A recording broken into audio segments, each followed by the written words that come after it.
سيدنا وحبيب إله العالمين أبي القاسم محمد اللهم صل على محمد وآل محمد الطيبين الطاهرين المعصومين ولعنة الله على أعدائهم وغاصبي حقوقهم أجمعين من يوم عداوتهم إلى قيام يوم الدين. أما بعد فقد قال الحكيم في كتابه الكريم بسم الله الرحمن الرحيم ورحمتي وسعت كل شيء فسأكتبها للذين يتقون ويؤتون الزكاة والذين هم بآياتنا يؤمنون.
صلوات کربلا کی صورت میں تخلیق کیا. یہ حسین ابن علی کا شہکار ہے کربلا.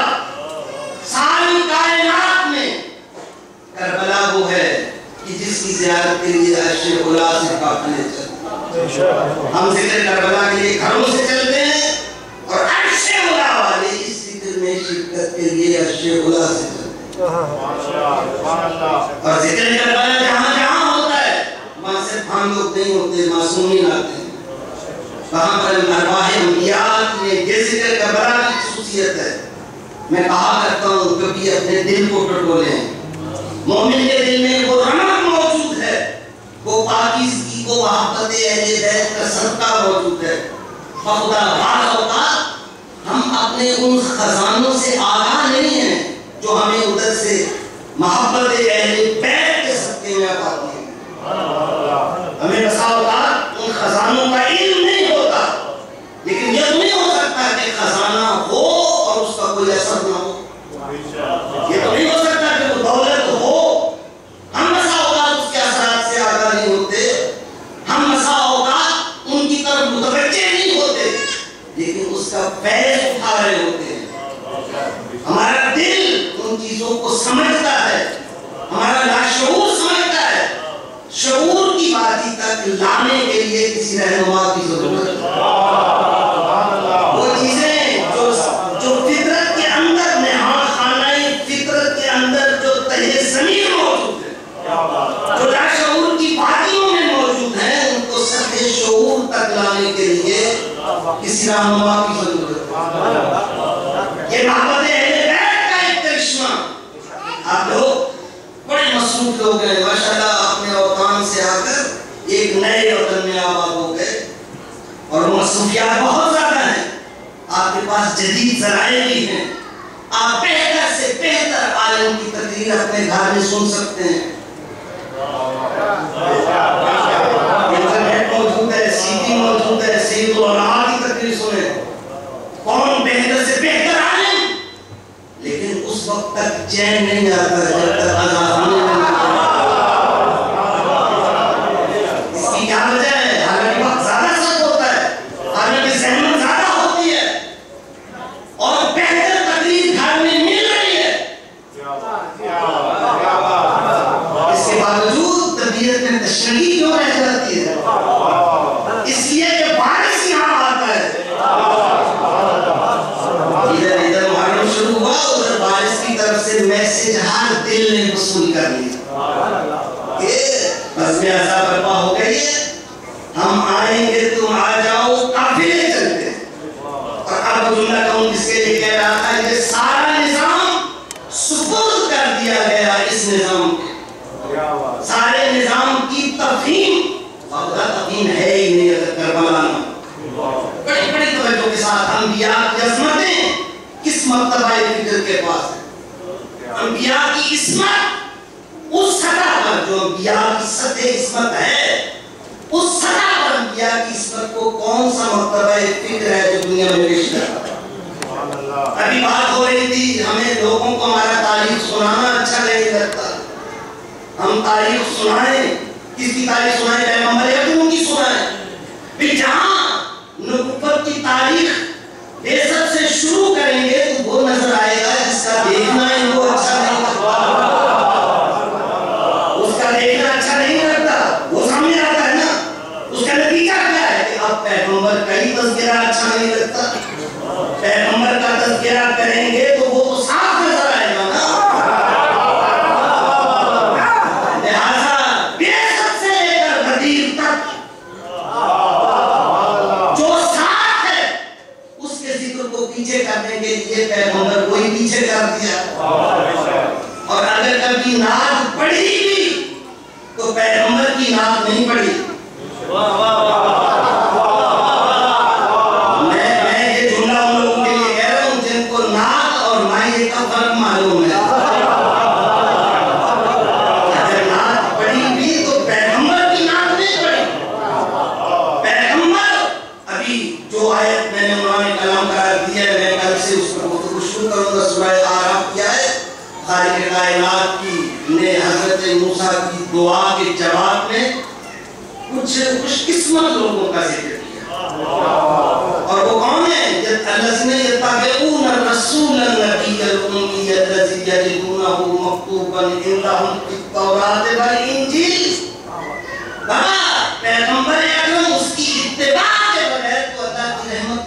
انسان سے سوال ہی نہیں ہوتا. پیغمبر کو نکالو گے اتباع کیسے ہوگی؟ اس لیے کہ اتباع نقش قدم کا نام ہے. شخصیت ہی نہیں ہوگی تو قدم نہیں ہوگا, قدم نہیں ہوگا تو نقش قدم نہیں ہوگا. لہذا شخصیت کو ہٹاؤ گے منظر سے. یہ شخصیتیں کے درمیان میں جو شخصیتیں ہیں یہ شرک کا موجب نہیں ہے, یہ توحید پر صحیح کر رہی ہے.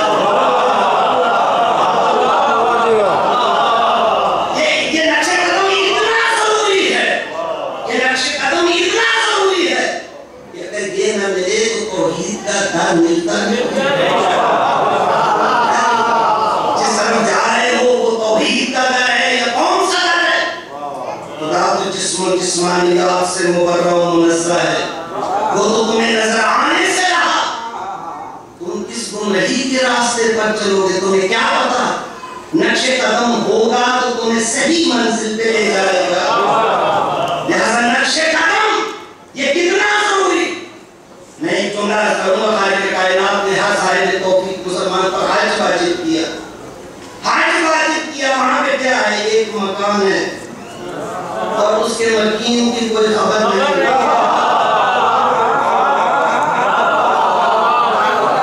اگر کسی کو اس نے اپنی قدرت کا معجزہ بنا کر وہاں پہ دیوار کو در بنا کر نازل کر دیا تو اس کا ذکر اچھا نہیں.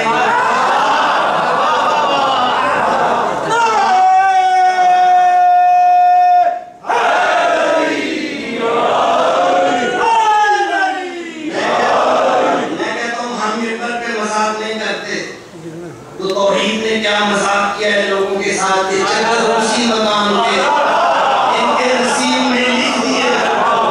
روزے قیامت تک چکر نصیب کے لگاتے ہو تو آپ تمہاری قسمت میں ہے نہیں. تو وہاں پر جاؤ, وہاں کیا ہے؟ ایک جملہ بذکر تمہیں ان الصفا والمروہ من شعائر اللہ. یہ صفا و مروہ کیا ہے؟ یہ ایک بی بی کا نقش قدم.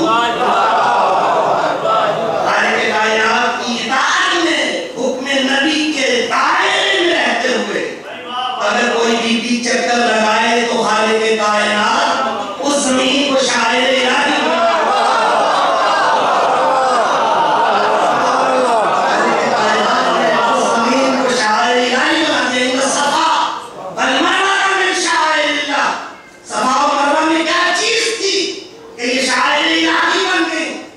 قرآن بول کر کہتا ہے یہ صفا و مروہ. یہاں پر جناب حاجرہ نے 7 چکر لگائے تھے. تو اب نشان قدم کی عظمت کہ خالق کائنات کی اطاعت میں چلتے ہوئے جہاں جہاں نقش قدم لگے خالق کائنات نے اس کو شاعر الہی بنا دیا. جو نشان قدم کی عظمت کو نہ سمجھے وہ قدم کی عظمت کو کیا